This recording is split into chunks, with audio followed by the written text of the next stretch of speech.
Hello friend, જય શ્રી કૃષ્ણ. સ્વાગત છે તમારું મારી ચેનલ માધુરીસ કિચન હબમાં. આજે આપણે બનાવીશું ઘઉંના લોટમાંથી એકદમ હેલ્ધી એવા કુકીઝની રેસીપી. આ રેસીપી તમે બાળકોને પણ બનાવીને આપી શકો છો. આપણે કોઈ પણ જાતના મેંદાનો ઉપયોગ કર્યા વગર બનાવીશું અને ઓવનનો ઉપયોગ કર્યા વગર બનાવીશું. તો રેસીપીનો વિડીયો એન્ડ સુધી જોજો.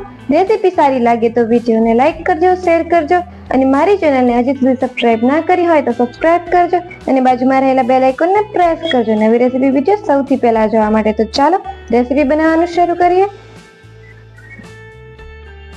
બિસ્કિટ બનાવવા માટે મેં અહીંયા 1 કપ જેટલો ઘઉંનો ઝીણો લોટ લીધો છે. આપણે અહીંયા એડ કરીશું. લોટ આપણે અહીંયા ચાળીને લેવાનો છે. ત્યારબાદ આપણે આમાં અડધા કપ જેટલો ચણાનો લોટ છે એડ કરવાનો છે. તમે અહીંયા ચણાનો કોઈ પણ લોટ છે એડ કરી શકો છો. આ લોટ પણ આપણે અહીંયા ચાળીને લેવાનો છે. ત્યારબાદ આપણે આમાં એલચીનો પાવડર છે એડ કરીશું. આ પાવડર એડ કરવા બિલકુલ ઓપ્શનલ છે. જો તમને એલચીનો ટેસ્ટ પસંદ હોય તો તમે એડ કરી શકો છો, પણ એલચીનો પાવડર એડ કરવાથી એનો ટેસ્ટ બિસ્કિટમાં ખૂબ જ સરસ આવશે. ત્યારબાદ આપણે આમાં 1/3 કપ જેટલી સાકરનો ભૂકો છે એડ કરીશું. સાકરના ભૂકાની જગ્યાએ તમે ખાંડનો ભૂકો પણ યુઝ કરી શકો છો, પણ આનાથી ખાવામાં હેલ્ધી રહેશે અને આની જગ્યાએ તમે ગોળનો પણ ઉપયોગ કરી શકો છો. ત્યારબાદ આપણે આમાં 1 ચપટી જેટલું નિમક છે એડ કરીશું. નિમક એડ કરવાથી બિસ્કિટના બધા ટેસ્ટને બેલેન્સ કરે છે. હવે આપણે આ મિશ્રણને સારી રીતે મિક્સ કરી લેશું. આપણે આ બિસ્કિટ છે કોઈ પણ જાતના બેકિંગ સોડા વગર તૈયાર કરીશું.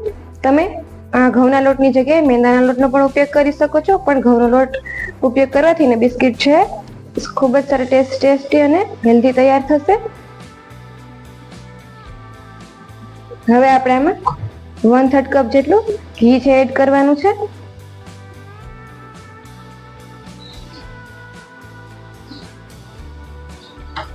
હવે આપણે આને સારી રીતે મિક્સ કરી લેશું. આપણું મિશ્રણ છે સરસ મિક્સ થઈ ગયું છે. હવે આપણે આમાં થોડું દૂધ છે એડ કરતા જશું અને આનો લોટ બાંધી લેશું. આપણો લોટ છે અહીંયા સરસ બંધાઈ ગયો છે. હવે આપણે આમાંથી બિસ્કિટ છે તૈયાર કરીશું. તો એક સરખા બિસ્કિટ બનાવવા માટે મેં અહીંયા આ રીતનું મોલ્ડ લીધું છે. હવે આપણે આમાં લોટ છે આ રીતના માપથી લેતા જશું. હવે આપણે આમાંથી બિસ્કિટ છે તૈયાર કરી લેશું. આપણે આ રીતના બિસ્કિટ છે તૈયાર કરવાના છે અને આપણે આમાંથી શેપ આપવાનો છે. તો આપણે આમાં શેપ આપી દઈશું. હવે આપણે બધા જ બિસ્કિટને આ રીતના શેપ આપી દઈશું.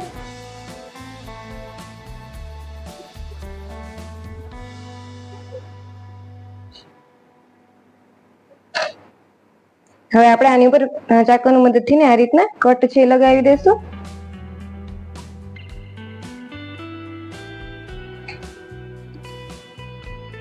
તો આપણે આ રીતના બધા જ બિસ્કિટ છે તૈયાર કરી લેશું. અહીંયા મેં બધા જ બિસ્કિટ છે આ રીતના તૈયાર કરી લીધા છે. હવે આપણે આને બેક કરવાની પ્રોસેસ કરશું. બિસ્કિટને બેક કરવા માટે મેં અહીંયા આ રીતની કડાઈ છે લીધી છે. હવે આપણે આમાં આ રીતનું સ્ટેન્ડ છે એ રાખીશું અને આને મીડિયમ ગેસની ફ્લેમ ઉપર 10 મિનિટ માટે ગરમ થવા દેવાની છે. આપણી કડાઈ ગરમ થાય ત્યાં સુધીમાં આપણે બીજી પ્રોસેસ છે કરી લેશું. હવે આપણે આને 10 મિનિટ માટે ગરમ થવા દેશું. હવે આપણે અહીંયા એક બાઉલમાં થોડુંક દૂધ છે એ લેશું. ત્યારબાદ આપણે આમાં જે સાકરનો ભૂકો છે એ એડ કરીશું અને આને આપણે સારી રીતે મિક્સ કરી લેશું. હવે આપણે આ રીતના કોટનની મદદથી બધા જ બિસ્કિટ ઉપર આ દૂધ છે સ્પ્રેડ કરવાનું છે. તો આપણે બધા જ દૂધ આને સ્પ્રેડ કરતા જશું બધા જ બિસ્કિટ ઉપર, જેનાથી બિસ્કિટનો કલર છે એ ખૂબ જ સરસ આવશે. તો આ રીતે આપણે બધા જ બિસ્કિટ ઉપર સ્પ્રેડ કરી દઈશું. દૂધને મેં બધા જ બિસ્કિટ ઉપર સ્પ્રેડ કરી દીધું છે. હવે આપણે બધા જ બિસ્કિટ ઉપર જે ચીની છે એટલે કે ખાંડ છે એ સ્પ્રેડ કરીશું આ રીતના.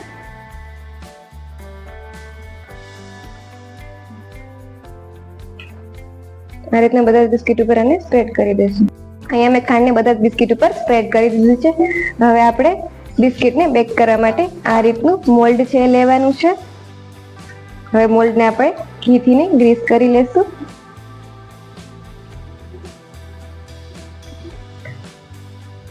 આપણે આને સારી રીતે બધી સાઈડથી ગ્રીસ કરી લેવાનું છે.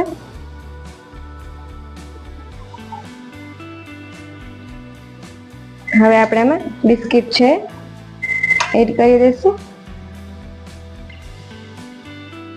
આ રીતના આપણે બધા બિસ્કિટ છે મોલ્ડમાં એડ કરી દેવાના છે.